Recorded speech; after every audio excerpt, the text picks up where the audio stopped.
Hello again, witches, seekers, and friends, and welcome to the Fat Feminist Witch Podcast, the show where we do a little ranting, raving, and wand waving. I'm your host, Paige, and together we're going to explore magic and spirituality, social justice, the psychic realm, and most importantly, my book.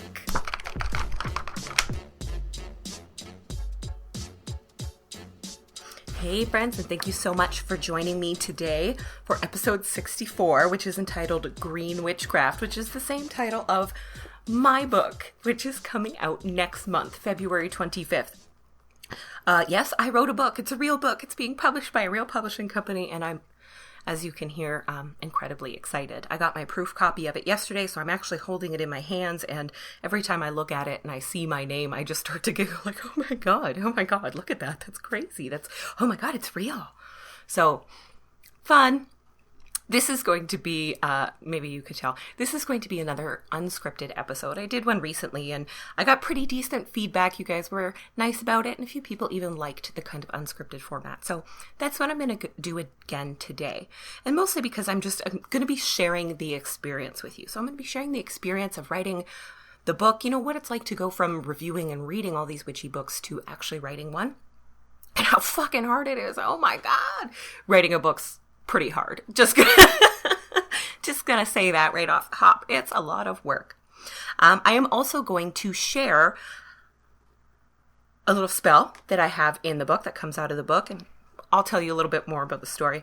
But I'm going to share a sketchy herb and a magic rock out of this book, and in every episode from now until the end of February, I'm going to do the same. I'm going to pick a sketchy herb and a magic rock from the book that can work with the topic of the show and share it with you guys, so you guys get some fun previews of the book.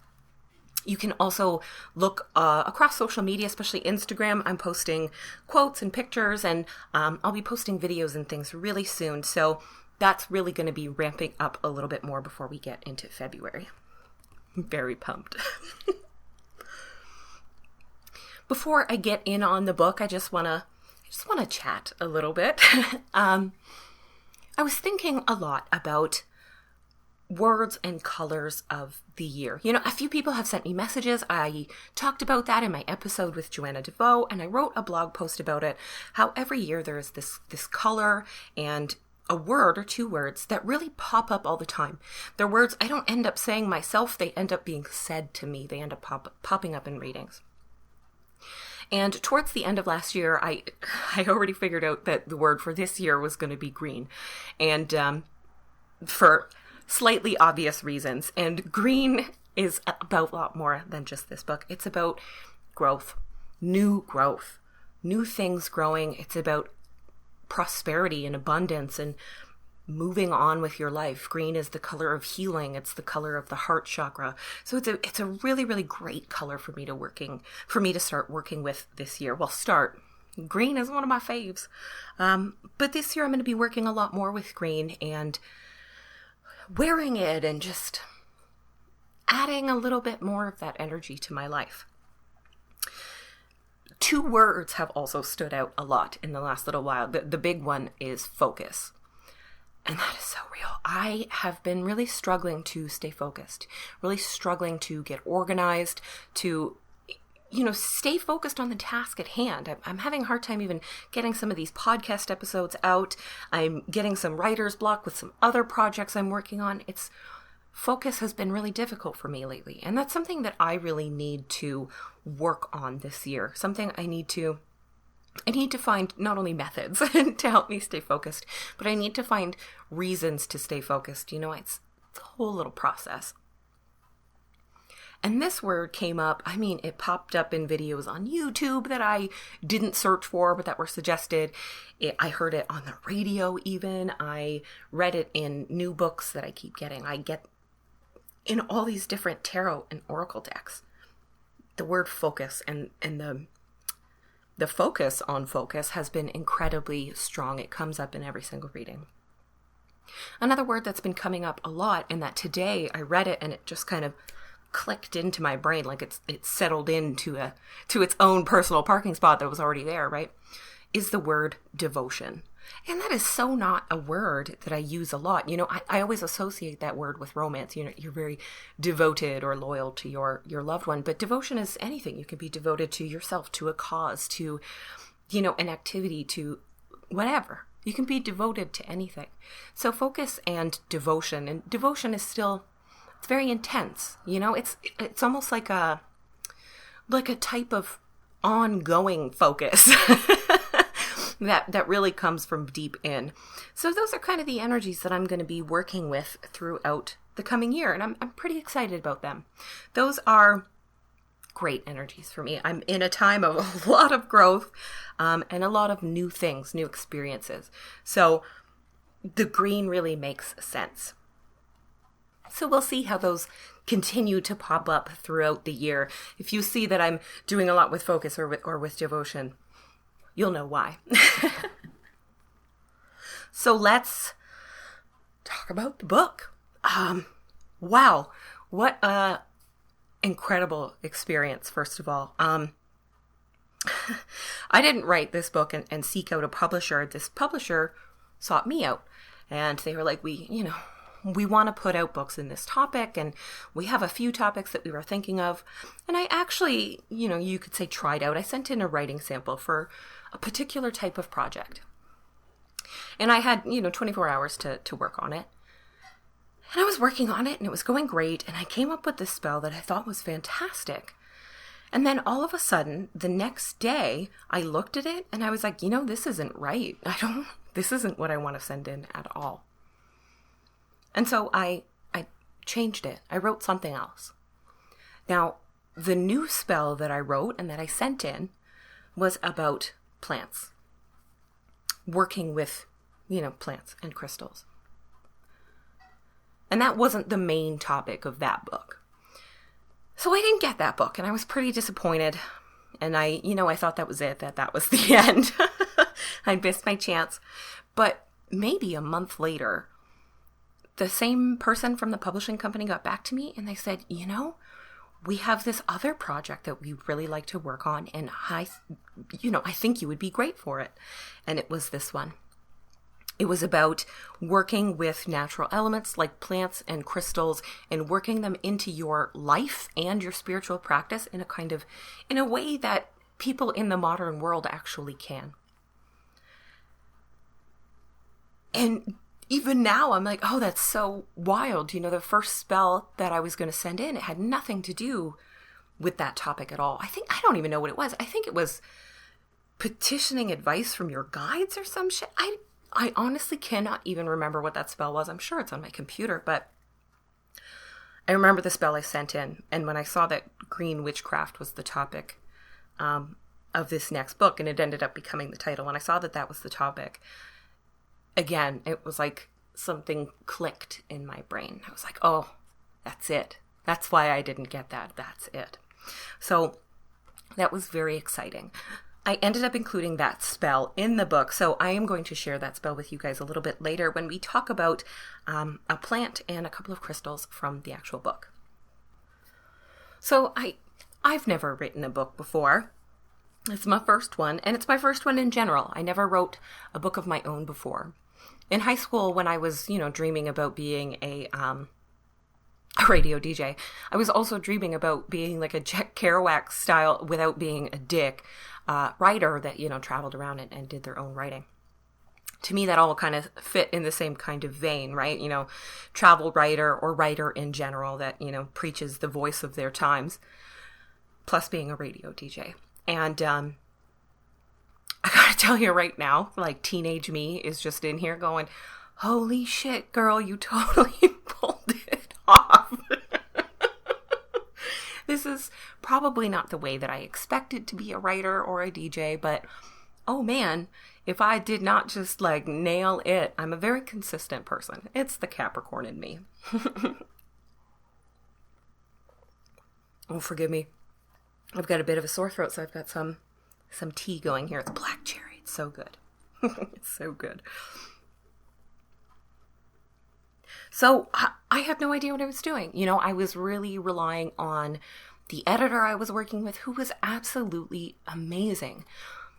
having the people there that I could go to with questions and with like, I don't know if this actually sounds good.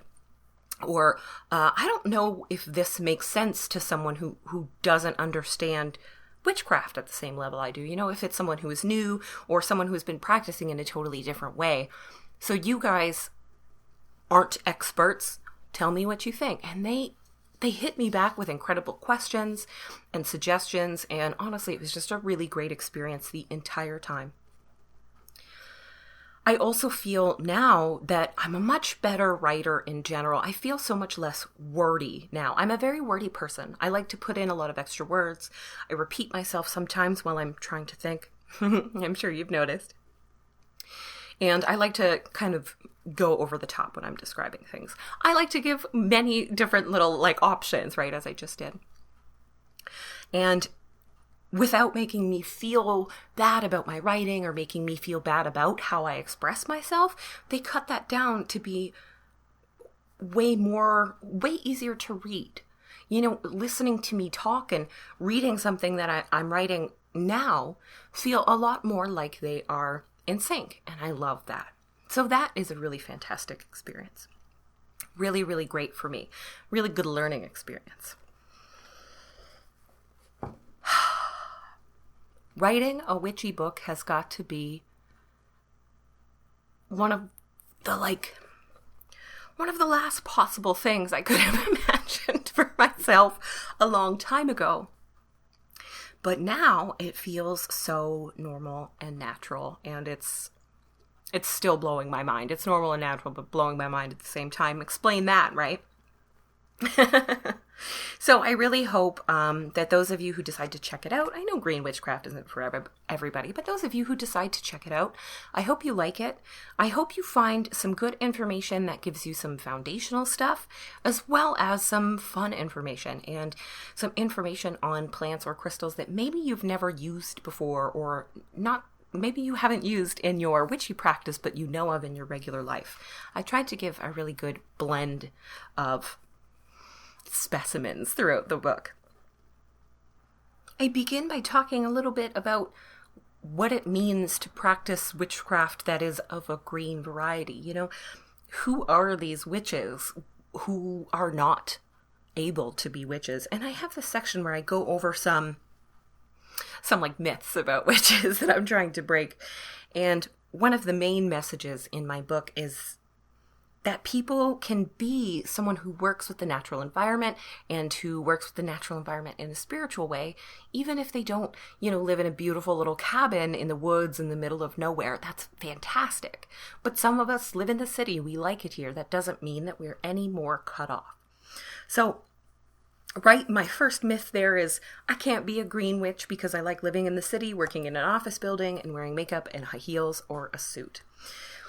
That's something that we talk about quite a bit on this blog, maybe not so specifically, but breaking these stereotypes about who can be a witch and realizing that you make up the rules about your practice and about your life and about how it fits in. And that's something I really, really wanted to talk about at the beginning. I also talk a lot about if you are not so good with plants. Not everybody can grow their own plants. There are some plants that I cannot grow. I've killed every single lavender I've ever tried to keep alive. I can't plant any sort of seed or anything like that. It never comes up, and every lavender dies. I love lavender, but I use it in other ways because I just cannot grow it. And that's okay too. If you do not have a green thumb, if you kill everything, you can still work with natural items like plants, trees, crystals, all of that kind of stuff. The book is very secular. It says outright that you don't need to worship any gods, but if you have a religion or a religious path that brings you enlightenment and clarity and makes you feel good about your life, then continue on that. Witchcraft isn't something that you need to worship. It's something that you do, and it's something that you work into your life. And I talk about that quite a bit in the book. So it's a very secular guide to natural magic. What I really like is before I even get into the chapters that are, flowers, plants that come with little spells and rituals and exercises that you can do with those, I put a lot of things that you can work on throughout the book. So I have some information about energetic cleansing and cleaning in your house. There's a full moon on the beach ritual that anyone can do if they're near a beach or a willow tree or something like that. And I also talk about connecting with the natural world and the natural forces of our neural world. So one of the things I talk about is grounding, how to do a grounding exercise. And throughout the book, you can use that grounding exercise to expand on some of the other meditations. And I also talk about developing your psychic senses by working on reading auras. Because, auras are a very natural energy. It's something that comes off of us. It just naturally. It's part of our interaction with the universe. So I also talk a little bit about that because at this point in time, being psychic or realizing that you have psychic energy really happens alongside studying witchcraft or spiritual topics. So let's try one of these out before we get into our sketchy herbs and magic rocks. Let's do a grounding exercise. This is something that I need to do kind of frequently, that I don't do nearly enough, especially in the winter, because it's something I normally love to do outside or with the windows open or, even just on the balcony if I can't be on the ground. But it really is something that you can do anywhere using your imagination and your memories of the world around you. Grounding is one of the most important ways for green witches to both receive and release magical energy. Grounding is a meditative practice where you create a connection with the planet using a combination of physical contact and visualization or imagination. This creates an invisible thread that allows you to bring energy up from the earth and release it back into the earth afterward. Think of it like a lightning rod, helping us channel the power of electricity and neutralize it when it becomes too much to handle safely. I find grounding to be helpful both before and after any magical exercise, and whenever I feel like I need to establish a stable foundation. In moments of anxiety and chaos, those are the big ones, let me tell you, friend. Grounding allows us to release that overwhelming energy into the earth. Once you figure out the best way to ground yourself, you'll know when you need it. My favorite way to ground is by connecting to each of the elements. I do this by focusing on how each one feels, smells, or sounds. Let's try it right now. Start by making yourself comfortable, with your feet planted flat on the ground if possible. Doing this outside would be ideal, of course, but it can be done anywhere because you're never really as far away from the elements as you might think. Close your eyes, relax your shoulders, unclench your jaw, and let your hands fall at your sides. Let your back and your legs settle and get comfortable. Breathe slowly in through your nose and out through your mouth.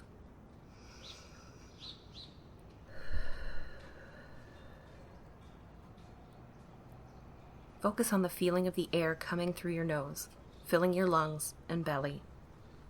Push the air out and feel it blow past your teeth and tongue. Do this 4 times.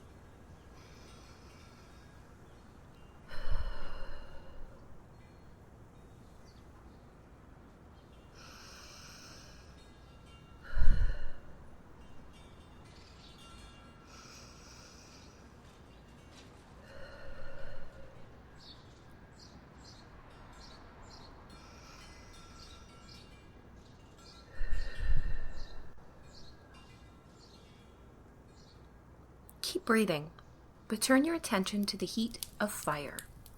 Feel the heat of the sun shining above you or through the window, or the heat radiating from your own living body. Recall a memory of a time when you sat in front of a roaring fire and could feel the heat on your face and legs. Breathe in and out 4 times slowly, allowing your whole body to feel the warmth.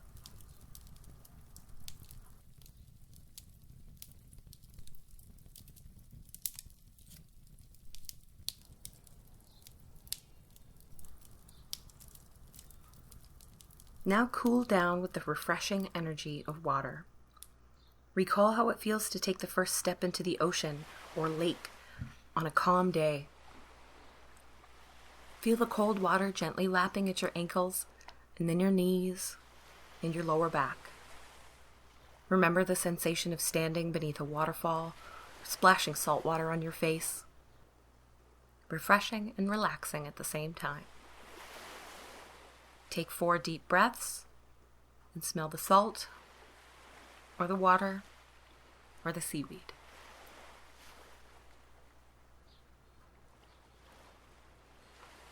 Take stock of your surroundings and your imagination.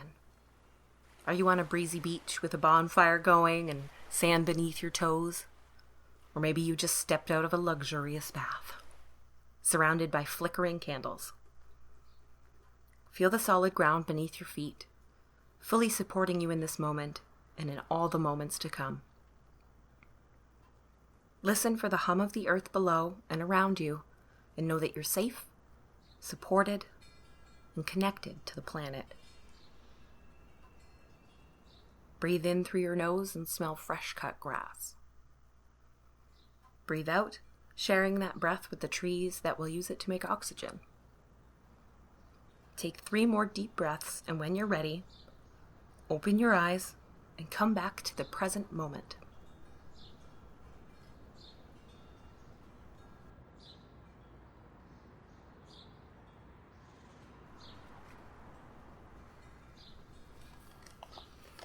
This is my personal method of grounding. It's the one that's always worked the best for me. Fire, especially, that feeling of sitting in front of a bonfire when the whole front of your body feels warm from the fire and the back of your body feels cool from the air, and you can really feel that temperature difference. That's what I always think of for the element of fire. So that is grounding.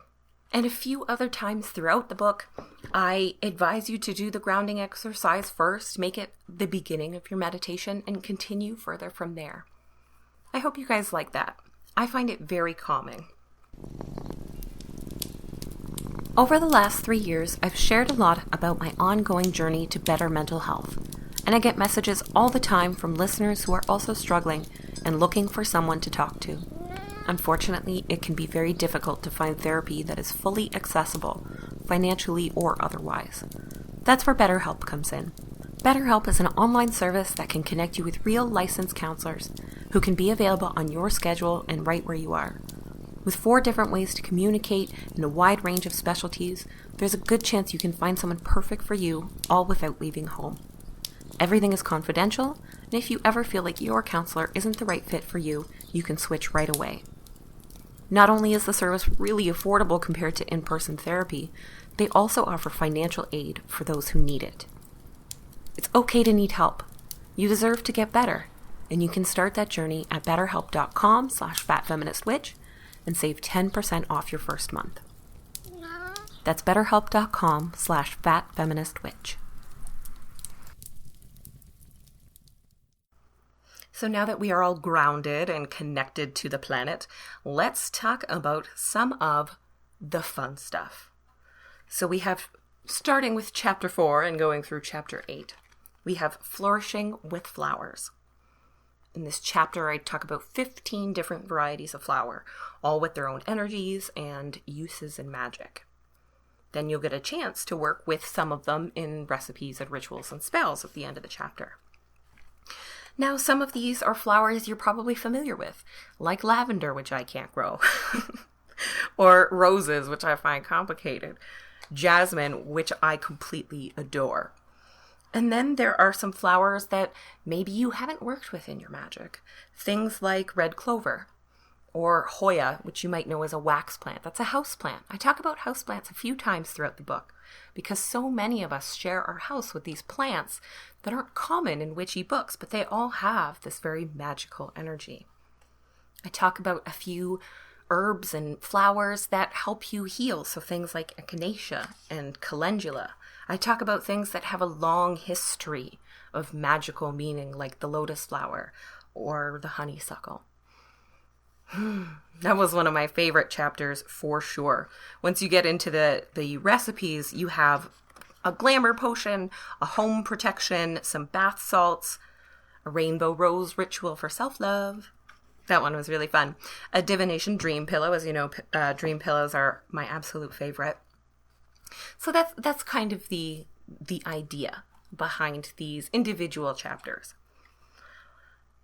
I was so impressed with the sheer volume of plants that they let me talk about. Like I say, there are 3 chapters of smaller plants, 1 chapter of trees. So they really let me go a little nuts. I talk about some common plants again, like mugwort and sage. I also talk about the coffee plant and camellia, the tea plant.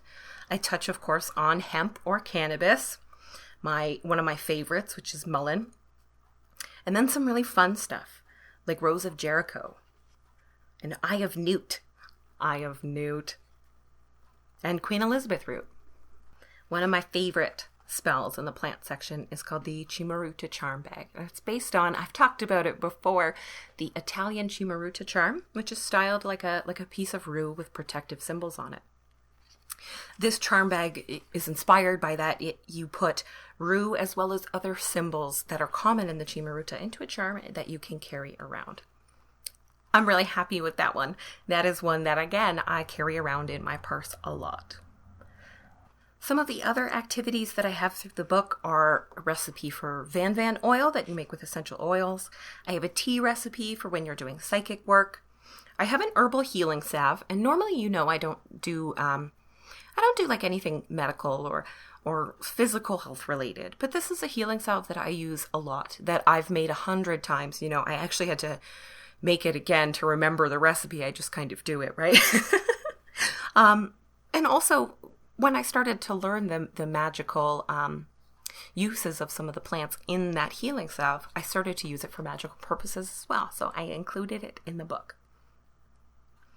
I have a spell to make a really gross but fake rabbit's foot into something really amazing for magic that hurts no actual bunnies, because that's what I'm into. I have a recipe for sacred tree incense, for how to make a little broom or a wand, and a sweetening spell that you can do with maple syrup, because that I am Canadian and I had to sneak that in somewhere. With our crystals, we have meditations, cleansing, a crystal grid, crystal elixir. It's very fun. I really hope that you guys enjoy the book, and that, some of the exercises and some of the plants that we use are something new. When I was going through this, I didn't think it would take me as long as I thought to pick 15, flowers, plants, herbs, and to write down what I know about them. Because, I know this stuff, but I actually had to do a lot of research. You find a lot of conflicting information about certain things when it comes to herbs and crystals. What astrological sign are they associated with? What planet are they ruled by? What element are they associated with? And in my research, I found that I disagreed with some of the kind of classical interpretations and found myself agreeing with some more modern ones. Also, later, when I look at what I decide are the associations for that plant when I'm working with it, and it's never something I just made up. It's based on, the research.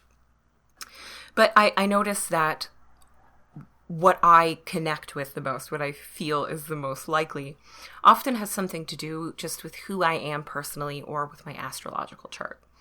There were a few plants that I relate to Pluto. I think of them in terms of Pluto and Scorpio. And of course, when I go online, everybody's like, yeah, that's a Venus plant. It's all love and romance. And I'm like, whoa, what's wrong with me, right? Thinking of the planet of death. But that's where Venus is in my chart. It's in the 12th house with Pluto in Scorpio. So I didn't realize that I did that, but that is a fun thing that I learned when I was going through this book. So if you find yourself kind of wondering how I arrived at certain things, now you know. I tried every spell and every recipe and every meditation that I put in the book to make sure that it was really something that you could work into a practice that works for your everyday life. And I hope that comes through. Thank you so much to everyone who was congratulating me and who was very excited right along with me when I announced the book, and to Matt Oren, who posted it on his blog before I did the official announcement. He didn't know, so it's not like he didn't do anything wrong, but he put it on his list of the 25 most anticipated books for the first half of 2020. I'm super, super just so honored and grateful to be among some other books that I'm really looking forward to that you found on that list, like The Intuitive Witch by Estrella Taylor and Lisa Marie Basile's magical writing grimoire, new book by Gabriella Herstick. I'm just really excited about books this year, and it's wild to think, it's wild to think that mine is one of them. So I'm going to say it again. I really hope you guys like it. I don't want to sound like I'm just selling stuff to you, right? You know, that's not the point here. A few people asked how it felt or how different what it was like to write a book as someone who reviews them regularly. And let me tell you, boy, wow, is that an eye-opening experience. So the things that I judge books on are different all across the spectrum. You know, there's not one single, checklist of things. Basically what it comes to is that when something gets a 5 crystal ball rating, it's because I loved it. You know, I really enjoyed reading it, but it's also something that I can see myself referencing, going back and using, or that taught me something brand new that I never heard before, or that blows my mind wide open and explains something in a way I never thought. So that's what a 5 crystal ball rating means. A 4 is something that I like. I might not be using it for reference in the future, but I really enjoyed it. I think it's great. I'd recommend it. And a 3, which I don't give out often. I tend to not do reviews of books I don't love because, I don't know, because I just don't want to. I just don't want to. It's a difficult thing to think of, to tear someone's book apart, especially now. But a 3 is basically, a book that I enjoyed, but that wasn't really for me. So what I tried to do with my book is to, fit that idea where it's something that you can enjoy reading in the moment, something that's really fun. It's kind of lighthearted, but has a lot of great info packed in it. I do a lot of research, you know me. But that you can also go back and reference, or that you can carry around and, use while you are actually practicing. The plants and herbs, you can definitely use that as a little encyclopedia. There's a chart for gardening by the moon and by astrological phase. So I'm really hoping that I nailed that combination of interesting and fun to read, and also very practical and usable, because that's what I'm about. But I kept thinking all through it, like, oh my God, what would I rate this? What would I rate this? Would this book even end up on the blog? And like, sounds so stupid. And every now and then I was like, I don't think I would like that paragraph very much if I was reading it. It sounded okay when I was writing it, but now I'm not so sure. So I think being a book reviewer was bittersweet. I think it really helped me out a lot. Helped me keep the book, helped me stay focused, honestly. Helped me stay focused throughout the book and keep the book very consistent.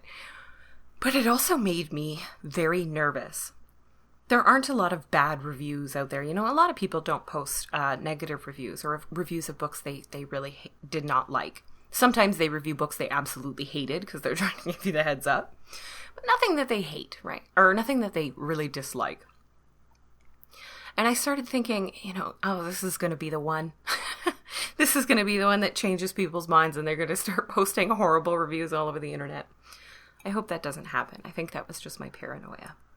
But there was definitely, there were definitely a few moments where I was like, okay, what would this actually get? Would this get a rating? Would this teach me anything? Is this something I could use? And by the end of the process, I had a book that I felt fit those parameters. So if you guys are book reviewers, I'd love to know if it hit those parameters and, which ones. Why you rate it what you do. I'm interested to find out. I'm probably not going to be able to actually read any book reviews because I'll cry. But, if you put them out there, one day in my old age, I'll track them down and really learn something. Okay, so let's get to the kind of fun stuff. We are going to do a good old-fashioned sketchy herbs and magic rock segment here on the show. So, I haven't done it in the strictest sense in quite some time. I used to do, for those who don't know, I used to do this segment called Sketchy Herbs and Magic Rocks. I would pick a plant and a crystal that kind of have a similar energy or that work together for a similar purpose, and I would present them at the end of the show. And I haven't done that in a little while for just a lot of reasons. You know, the show runs long. And I thought it would be fun to bring it back now that we've got this nice list full of rocks and plants to choose from.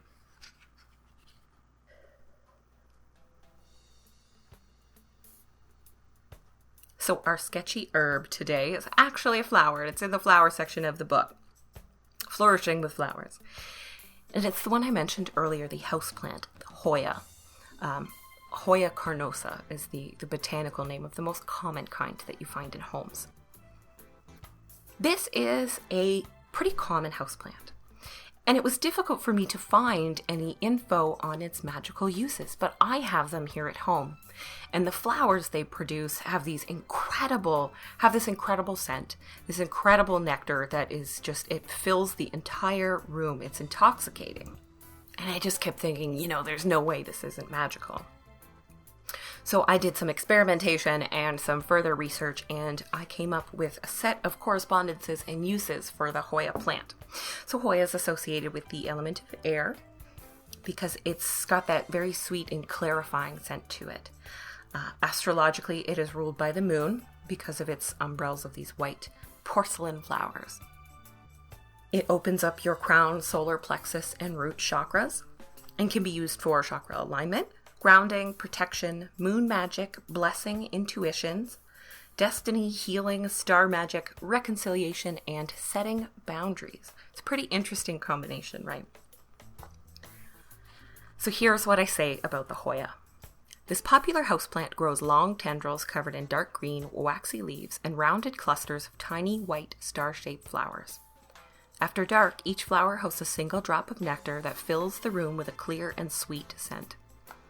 Hoya aligns all chakras and individually opens the crown chakra for magic, the solar plexus for boundary setting, and the root for grounding. The flowers are also known as the pentagram flower and are excellent for protection of the home and self. And the spell that I include to work with the Hoya is a home protection spell. I tried this around the house and it made the energy around the home so different, so different. And it really does, you use the nectar from the flowers, so it really does spread that incredible scent around. The reason I wanted to include a houseplant is because, you know, they're very popular right now, but I don't want us to think of plants, magical plants, as coming from any one particular place, or that there's something that has to be, you know, rare or poisonous or really cool and sketchy, you know. It can be something that we work with in our everyday life that we see every day. Now, the magic rock we are going to talk about is actually two magic rocks. I combined these together, and you'll see why in a minute. Now, I call this the ultimate green witch crystal combination because these kind of hit all of the nails on the head when it comes to green witchcraft.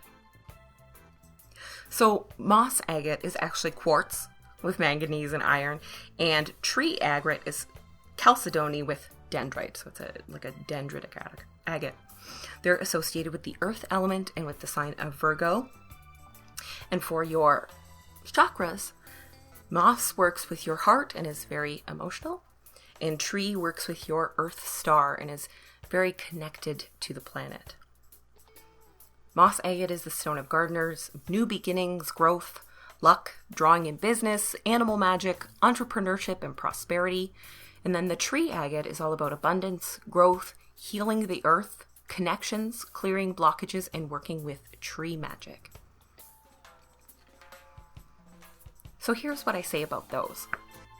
Though these stones are made up of slightly different minerals, their overall energy is so complementary that they act like sister stones, Both focus on drawing in prosperity and abundance and connecting us to the energies of the earth. While moss agate gently connects us to the deep energy of the fresh earth, tree agate reminds us that the sky or canopy is the limit. These stones are the ultimate green witch crystal combination.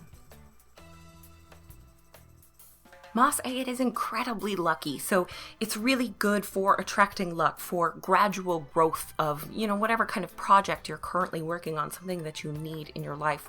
It's really great for helping you deal with real life practical matters of prosperity. So when you're working with your taxes or you're trying to save money, you can leave your moss agate with your finances, with your taxes, with everything to help that process go a lot easier. Tree agate has a much deeper kind of vibe, so it can help heal pain of unhappy childhood or family issues. It really works with your heart in that way. It's associated with dryads and woodland tree spirits. It's the ultimate forest type crystal. And it's also used for working with the planet itself. So this is something that you guys might want to consider. If there is a part of the world that happens to be, like on fire right now, where a lot of trees are dying, if you want to do a meditation to send positive energy and healing energy to that land, you can do so with a tree agate and with a photograph of the place, or set it on your computer or your phone, and really connect with that tree agate and allow it to, carry that energy through to this other place, whatever it is, like Australia, or I don't know, just a suggestion, and carry it to where it needs to go. I have a tree agate point that I use anytime I'm trying to do anything environmental, or I'm trying to really work with that spirit of the woods and the trees specifically. Now, the reason I wanted to talk about these ones today is because these are the crystals in the spell that I sent last minute that ended up being exactly perfect for this book versus the one that I was trying to get into. So the spell is called Crystal Plant Medicine.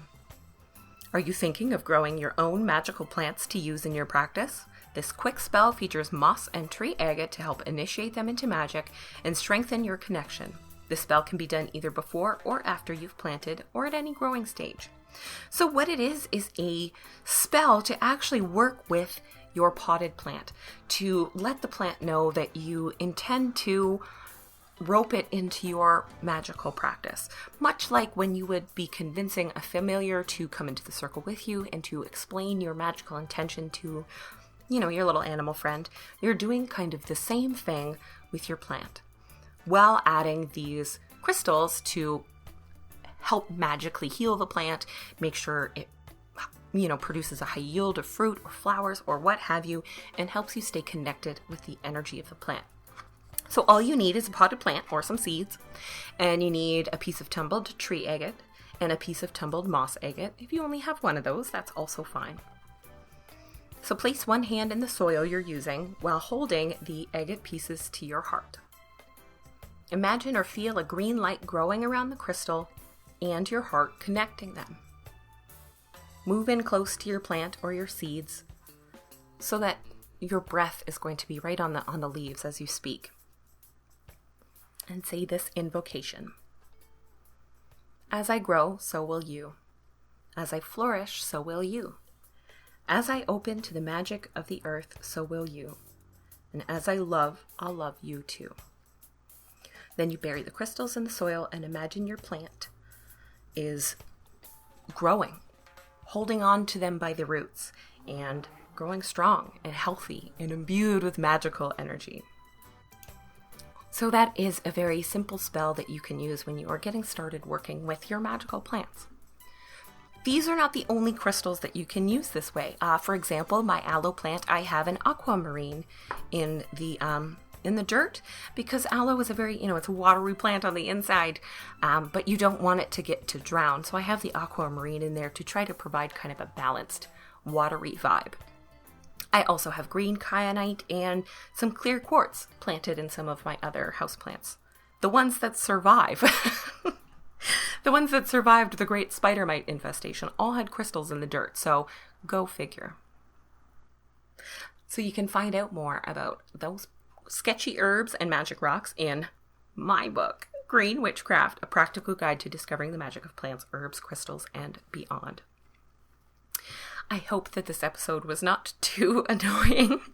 Just me talking about myself and my book for a little while. I just wanted to introduce the book, and I couldn't talk about it for a while, and I've really been kind of bursting with it. You know, I couldn't get too excited about it before because I couldn't tell a lot of people, and I didn't have the book in my hands, and now I do. And it's all very, very real. Very real. It has been an incredible experience, and I'm so touched by all the really, really positive responses I've gotten to the announcement. So thank you so much, whether you end up buying or reading the book or not. I want to thank you for your nice messages, for being here, for listening, for feeling inspiration from my work. That really is, that's the ticket. That's what really gets me out of bed in the morning. So thank you all for joining me for this episode of the Fat Feminist Witch podcast. I hope you all have a fantastic and beautiful weekend, and that you join me in all my future episodes, because from now until the end of February, I will be sharing a sketchy herb and a magic rock from my book at the end of every episode. And in some of those, I will also try to share the spell or a ritual or meditation that goes along with it. If you want to find out more about me, or the book, or the show, you can do that at thefatfeministwitch.com. If you want to find out about the book specifically, go to the tab that says Buy My Book. And there I've got information and links where you can find it on amazon.com.ca and on Goodreads if you want to leave a review or follow me on Goodreads for any sort of updates about my writing, my book, my future books maybe, anything fun like that. You can find me all across social media, where, again, I'll be sharing stuff from the book for the next 2 months. And you can follow all the other things that I'm doing here at the Fat Feminist Witch. I will continue to be putting out other content that's not necessarily tied to the book specifically. This was just a fun introduction. So I hope you guys check that out. If you want to support the podcast, you can do that by going to the website and clicking Buy Me a Coffee. Or you can become a supporter on Patreon. For $10 a month, you can join the Witch and Bitch, which is my private monthly membership group that we operate through Facebook groups. Super fun. Have a fantastic weekend, everybody. I hope you feel earthy and green and grounded after this episode.